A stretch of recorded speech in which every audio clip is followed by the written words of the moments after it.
नमस्कार दोस्तों, study with अनु में मैं अनु आपका स्वागत करती हूँ। कैसे हैं आप सब? आई होप आप सब स्वस्थ होंगे, मस्त होंगे और अपनी पढ़ाई लिखाई में व्यस्त होंगे। तो जैसे कि आपको पता है, ये आपकी क्लास है हिस्ट्री की और हिस्ट्री हम क्यों पढ़ रहे हैं? हम सभी टीचिंग एग्ज़ाम्स के लिए पढ़ रहे हैं और हमारे टीजीटी पीजीटी के लिए पढ़ रहे हैं, जीआरसी के एग्ज़ाम के लिए पढ़ रहे हैं। तो अगर आप इनमें से किसी भी इसकी तैयारी कर रहे हो तो ये क्लास आपके लिए है। तो अगर आपने इससे पहले की क्लासेस नहीं देखी हैं तो आप वो भी देख सकते हो, आपको प्लेलिस्ट मिल जाएगी इस वीडियो के डिस्क्रिप्शन बॉक्स में। हिस्ट्री के नाम से TGT PGT LT grade GIC net UGC net है ना, इन सब पे। तो चलो अब कर लेते हैं हम आज का अपना टॉपिक। तो आज हमें विविध मध्यकालीन भारत करना था। कल हमने यूरोपीय कंपनियों का आगमन कंप्लीट कर लिया था और आज हम विविध मध्यकालीन भारत करेंगे। इसमें बहुत अधिक क्वेश्चन नहीं है, मात्र 30 क्वेश्चन है और मुझे लगता है मैं 10 मिनट में ये क्लास ख़त्म कर दूँगी। तो 10 मिनट तो आप दे ही सकते हो और मैं बहुत फास्ट कराती हूँ। अगर आप चैनल से जुड़े हुए हो तो आपको पता है मैं बहुत फास्ट क्लास कराती हूँ, ज़्यादा समय नहीं लेती हूँ। तो फटाफट से क्वेश्चन शुरू करेंगे, लेकिन उससे पहले आपको क्या करना है, स्टडी विद अनु को सब्सक्राइब कर लेना है, बेल आइकन को प्रेस कर लेना है, ठीक है, और उसके बाद क्लास को स्टार्ट करना है और दूसरों के साथ शेयर भी कर देना है, ठीक है। अब मैं आपको बता देती हूँ, ये क्लास आपकी रोज़ सुबह आती है 11 बजे, ठीक है। और हम टॉपिक वाइज चल रहे हैं। हमने प्राचीन भारत कंप्लीट कर लिया है, मध्यकालीन भारत कंप्लीट कर लिया है और आधुनिक भारत कर रहे हैं और ये भी जल्दी कंप्लीट हो जाएगा।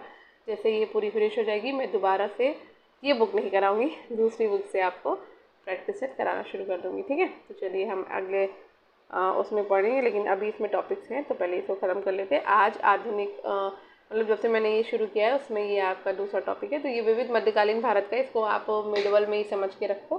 30 क्वेश्चन से ये मुझसे छूट गया था तो मैं आज आपको करा रही हूँ, ठीक है। चलो शुरू करते हैं आज का पहला क्वेश्चन। निम्नलिखित में से कौन सुमेलित है? तो इसमें सुमेलित है आपका खजुराहो और चंदेल, ठीक है। खजुराहो जो है वो चंदेलों के द्वारा बनवाया गया था। नेक्स्ट है, बड़ा इमामबाड़ा कहाँ पर स्थित है? तो बड़ा इमामबाड़ा जो है, हाँ, बड़ा इमामबाड़ा कहाँ स्थित है? तो बड़ा इमामबाड़ा स्थित है लखनऊ में, ठीक है। नेक्स्ट क्वेश्चन है, किस राजपूत शासक ने जिज मोहम्मद शाही नामक आंकड़ों का समूह बनाया जिससे लोग खगोल संबंधी अवलोकन कर सके? तो ये किया था सवाई जयसिंह ने। सवाई जयसिंह ने जिज मोहम्मद शाही नामक आंकड़ों का एक समूह बनाया था जिससे लोग खगोल संबंधी अवलोकन कर सके। नेक्स्ट है, हवा महल कहाँ अवस्थित है? तो आप सबको पता है कि हवा महल जो है वो जयपुर में स्थित है। कहाँ पर स्थित है? जयपुर में। नेक्स्ट क्वेश्चन है हमारा क्वेश्चन नंबर 5।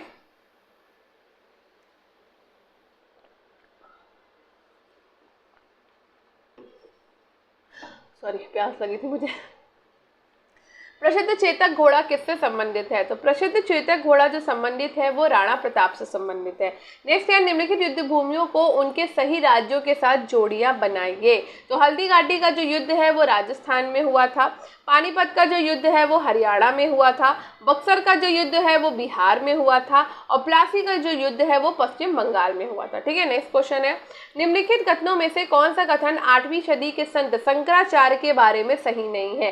तो शंकराचार्यों ने प्रयाग को तीर्थराज नाम दिया था, ये बिल्कुल भी सही नहीं है। शंकराचार्य ने भारत के विभिन्न क्षेत्रों में 4 धाम स्थापित किए थे।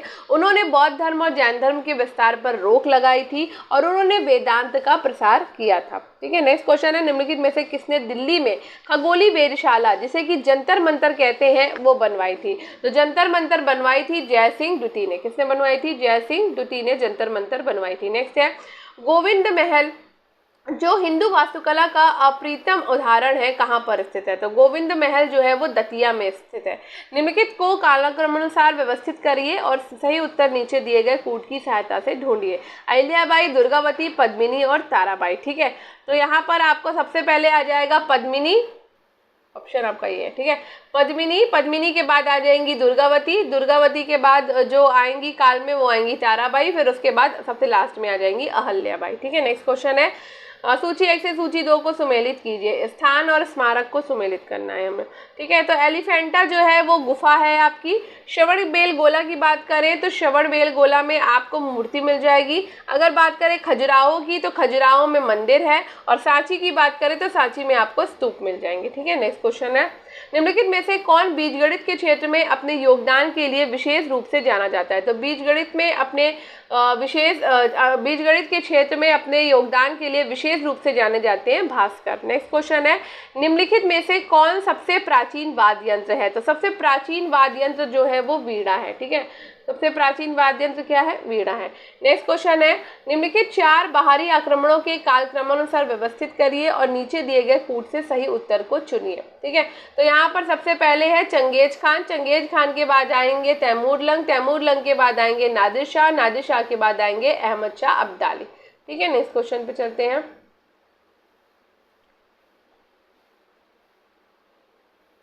कौन से वृहत मंदिर के प्रारंभिक अभिकल्पना तथा निर्माण सूर्यवर्मन द्वितीय के राज्यकाल के दौरान हुए हैं? तो ये हुए थे ओंकारवाट मंदिर के। नेक्स्ट क्वेश्चन है, सूची 1 से सूची 2 को मिलान कीजिए, सूचियों को नीचे दिए गए कूट का प्रयोग करके सही उत्तर को चुनिए। पुरातात्विक स्मारक स्थल और राज्य की बात करते हैं हम। ठीक है, तो जो शिशुपालगढ़ है वो आपका उड़ीसा में है, पिपरवा जो है वो उत्तर प्रदेश में है, गोलपाड़ा जो है वो असम में है और विष्णुपुर जो है वो मणिपुर में है। ठीक है, नेक्स्ट क्वेश्चन पे चलते हैं। निम्नलिखित कथनों पर विचार कीजिए। तो निम्नलिखित कथनों पर विचार है कि दक्षिण भारत के इक्ष्वाकु शासक बौद्ध मत के विरोधी थे और पूर्वी भारत के पाल शासक बौद्ध मत के समर्थक थे। नेक्स्ट क्वेश्चन है, निम्नलिखित कथनों पर विचार कीजिए। हिंदू देवी देवताओं और मुस्लिम संतों की प्रशंसा में रचित गीतों का संग्रह किताबे नौरस इब्राहिम आदिल शाह द्वितीय के द्वारा लिखा गया है, बिल्कुल। और भारत में कव्वाली के नाम से जानी जाने वाली संगीत शैली के प्रारंभिक रूप का आरंभ अमीर खुसरो ने किया था। तो दोनों ही सही है। ठीक है, नेक्स्ट क्वेश्चन है, निम्नलिखित कथनों में से कौन सा एक सही नहीं है? तो अली मर्दान खान ने बंगाल में राजस्व कृषि पद्धति आरंभ की, ये सही नहीं है। महाराणा रणजीत सिंह ने लाहौर में तोपों के निर्माण के लिए आधुनिक ढलाई खाने स्थापित किए थे, ये सही है। अम्बेर में सवाई जय सिंह ने यूक्लिड के रेखा गणित के तत्वों का संस्कृत में अनुवाद कराया था, ये भी सही है। और मैसूर में सुल्तान टीपू ने श्रृंगेरी मंदिर में देवी शारदा की मूर्ति के निर्माण के लिए धन दिया था, ये भी सही है। नेक्स्ट है, निम्नलिखित घटनाओं पर विचार कीजिए। तो यहाँ पर विजयनगर के कृष्णदेव राय का शासनकाल जो है ये इस तरह से नहीं होगा। यहाँ पे घटनाएं आएंगी, सबसे पहले कुतुब मीनार का निर्माण हो जाएगा, ठीक।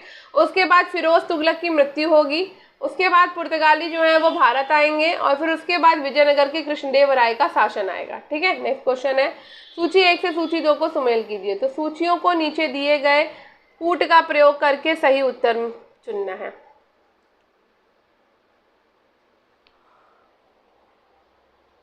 देखो, इक्ता तो मुझे पता है दिल्ली के सुल्तानों का काम था। इक्ता व्यवस्था जो है वो इल्तुतमिश लाया था, तो इक्ता जो है वो दिल्ली के सुल्तान। एक मिनट हम जरा ऑप्शन देख लेते हैं एक बार। इक्ता का ऑप्शन क्या था? 2 था।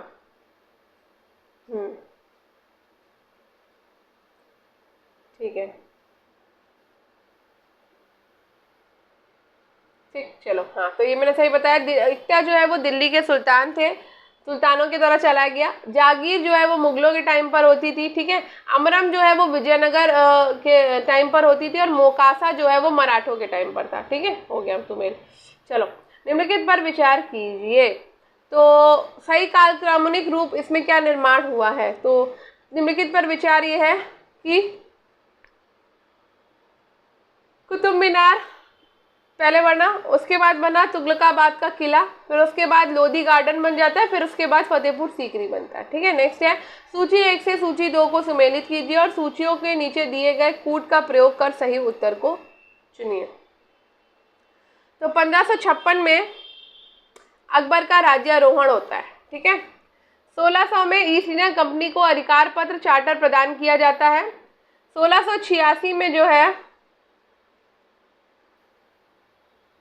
अरे ये क्या हो गया,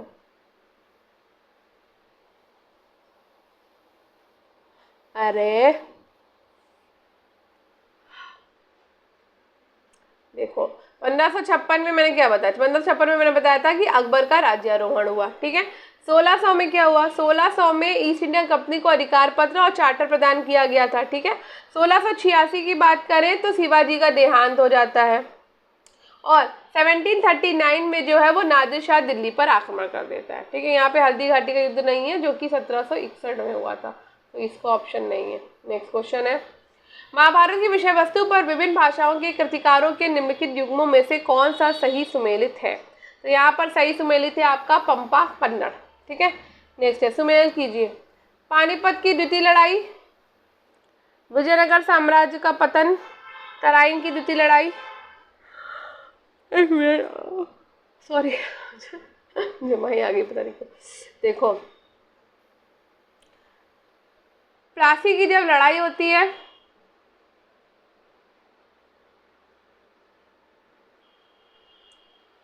तब भारत में ब्रिटिशों का शासन होता है।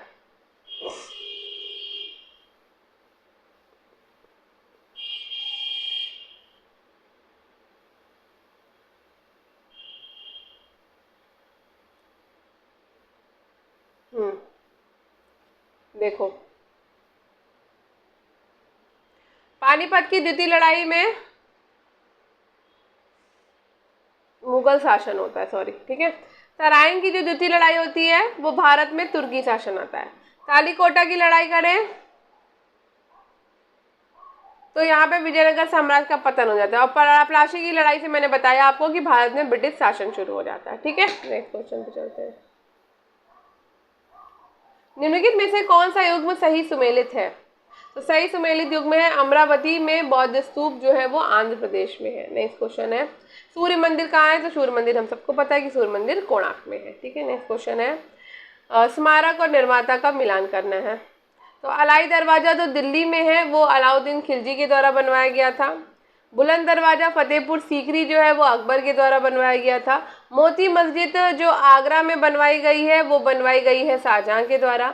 और मोती मस्जिद जो दिल्ली में बनवाई गई है वो औरंगजेब के द्वारा बनवाई गई है। ठीक है, नेक्स्ट क्वेश्चन है, पृथ्वीराज विजय का लेखक कौन था? तो पृथ्वीराज विजय का जो लेखक है वो है जैनक। नेक्स्ट है, नागर द्राविड़ और बेसर है। तो नागर द्राविड़ बेसर जो है वो भारतीय मंदिर वास्तु की 3 मुख्य शैलियाँ हैं। ठीक है, और इसी के साथ ही ये टॉपिक हो जाता है समाप्त। और कल हम करेंगे ब्रिटिश सत्ता का विस्तार, जिसमें हम बंगाल, मैसूर, पंजाब आदि के संदर्भ में जितने भी क्वेश्चंस हैं वो सारे करेंगे। तो आई होप आपको अच्छी क्लास पसंद आई होगी। क्लास पसंद आई हो तो स्टडी विद एनु को सब्सक्राइब कर लीजिए, बेल आइकन को प्रेस कर लीजिए और लाइक, शेयर और कमेंट करना बिल्कुल मत भूलिएगा। ठीक है, मिलते हैं कल की क्लास में। आज की क्लास तो बहुत ही छोटी सी थी, एकदम नन्ही पुड्डी सी क्लास मैंने आज आपको कराई है। ठीक है, तो मिलते हैं कल, तब तक के लिए बाय बाय। मात्र 12 मिनट की क्लास हुई है, फटाफट से देख लेना, रिपीट कर लेना तो क्वेश्चन भी लर्न हो जाएंगे। चलो मिलते हैं कल, तब तक के लिए बाय बाय।